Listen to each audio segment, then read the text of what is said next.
இந்த உலகத்தில் அல்லாஹ் தாலா யாருக்கு எதை நிரந்தரமாக கொடுத்தாலும் அது நிரந்தரம் அல்ல, அல்லாஹ்வுடைய பார்வையில் அது அருளும் அல்ல. இதை நம்ம தெரிஞ்ச ஒரு விஷயம். அதாவது இந்த உலகத்தில் எதையாவது ஒன்று எனக்கு நிரந்தரமாக இருக்குன்னு ஒருத்தர் ஆசைப்பட்டாருண்டா, நிரந்தரமாக அல்லாஹ் தாலா கொடுத்தான்னு சொன்னால் அது உண்மையிலே நிரந்தரம் அல்ல. ஆனால் மனிதன் அது நிரந்தரமாக நினைக்கலாம். அது உண்மையிலே நிரந்தரமும் அல்ல, அதே நேரம் அவனுக்கு அது அருளும் அல்ல. உதாரணமாக இப்லீஸ் சொன்னது அம்திர்னி இலா யௌமி யுபஅஸூன், யா அல்லாஹ் இவர்கள் எழுப்பப்படுகின்ற நாள் வரைக்கும் எனக்கு அவகாசம் தான்றான் அல்லாஹ் தாலா. அப்போ இப்லீஸ் ஒரு என்னது ஹுலூத் நிஸ்பி, ஒரு என்ன சொல்ல போனால் ஒரு அதாவது கம்பேரேட்டிவ்லின்னு சொல்லுவாங்களே அப்படி நிரந்தரமாக இருக்கிறார் அவர். ஏன் ஒப்பிட்டு பார்த்தா அவர் நிரந்தரம் தானே, மக்களோட ஒப்பிட்டு பார்க்குற டைமில் அவர் என்ன நிரந்தரமாக அவர் என்ன செய்கிறார், இருக்கிறார்னு அர்த்தம். இப்லீஸ் நிரந்தரமாக இருந்துட்டார்னு அர்த்தம்.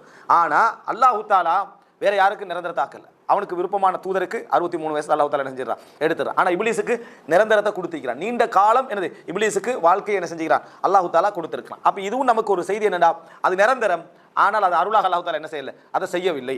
அதே போல இந்த உலகத்தில் எந்த ஒன்றையும் அல்லாஹ் தாலா தந்தாலும் அது நிரந்தரம் போன்று இருந்தாலும் அது நிரந்தரம் அல்லன்றதுக்கு என்ன செய்தினா பாருங்க, அல்லாஹ் ரப்புல் ஆலமீன் பல இடங்களில் மனிதர்களுடைய சிந்தனை இந்த நிரந்தரம் என்ற ஒரு ஃபீலிங் வரும். நிறைய நீண்ட காலம் இருந்தால், அறிவு நீண்ட காலம் இருந்தால், அதுபோல இன்பங்கள் நீண்ட காலம் இருந்தால், பணம், பொருளாதாரம், உழைப்பு, தொழில் நீண்ட காலம் இருக்கிற டைமில் நம்மளை விட்டு போகாது என்ற மாதிரியான ஒரு எண்ணத்தை செய்தான் கொடுத்துருவான்.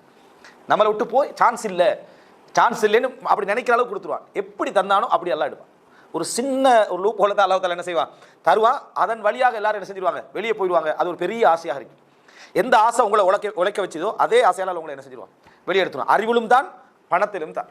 அப்போ இந்த இடத்துல அல்லாஹ் தாலா குர்ஆன்ல சொல்லி காட்டுகிறான், அதாவது யஹ்சபு அன்ன மாலஹு அஹ்லதா, யஹ்சபு அவன் நினைக்கிறான், அன்ன மாலஹு அவனது பொருளாதாரம் அவனை நிரந்தரமாக வைத்திருக்கும் என்று நினைக்கிறான். இப்போ இந்த உலகத்தில் மரணிக்காமல் என்ற பொருளாதாரம் என்னை நிரந்தரமாக வைத்திருக்கும் யாராவது நினைக்கிறோமா?